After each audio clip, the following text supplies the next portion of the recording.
reprise de débat. The honourable member for South Okanagan West Kootenay has 5 minutes for a right of reply. Well, thank you, Madam Speaker, and I'm proud to rise today to reply to the second reading debate on my private member's bill C-354, an act to amend the Public Works and Government Services Act with regards to the use of wood in government infrastructure. And I want to begin by thanking all the members who have taken part in this debate, and I really appreciate that engagement and all the views that have been put forward. Madam Speaker, this is a critical time for our forest industry and for our fight against climate change, and this bill could play an important role in both those issues. This bill is timely, as the Parliamentary Secretary for Natural Resources said, because we are at the cusp of a significant change in how we construct buildings. For over a century, large buildings have been built with concrete and steel, and while that will continue for years to come, we have new engineered wood or mass timber technology that can replace some or all of the concrete and steel in buildings. And this is a very small part of the construction market right now, but Canadian manufacturers of engineered wood are industry leaders in North America. They just need a foot in the door to maintain and grow that position. We need to provide direction to the government to consider wood when building large infrastructure, since until now they've only had concrete and steel to look to. They're not used to turning to wood as an option. We need them to turn and have a look at wood when making those decisions. And this bill simply asks the federal government to put the project materials to two important tests. The first test is the overall lifetime cost of the materials.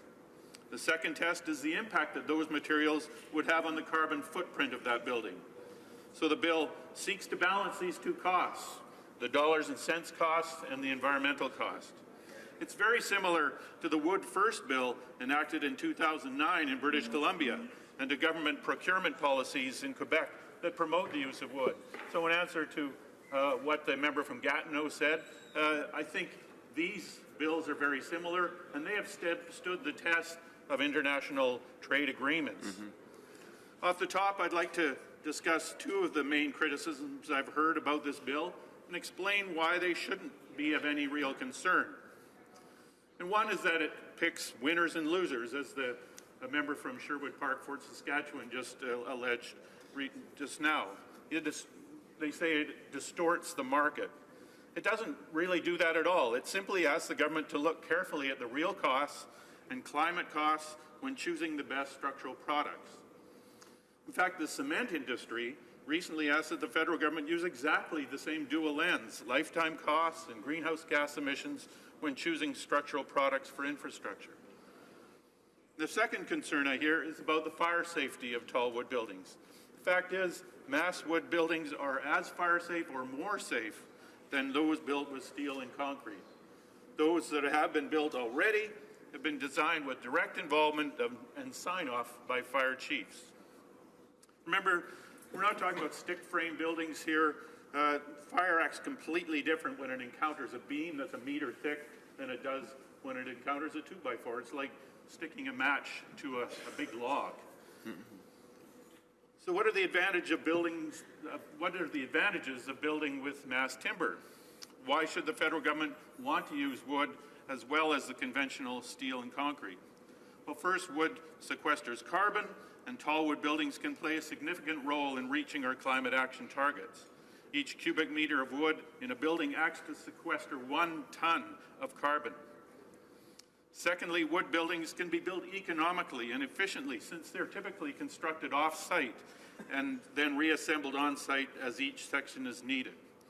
Each piece is made with a precision unattainable with normal structural products.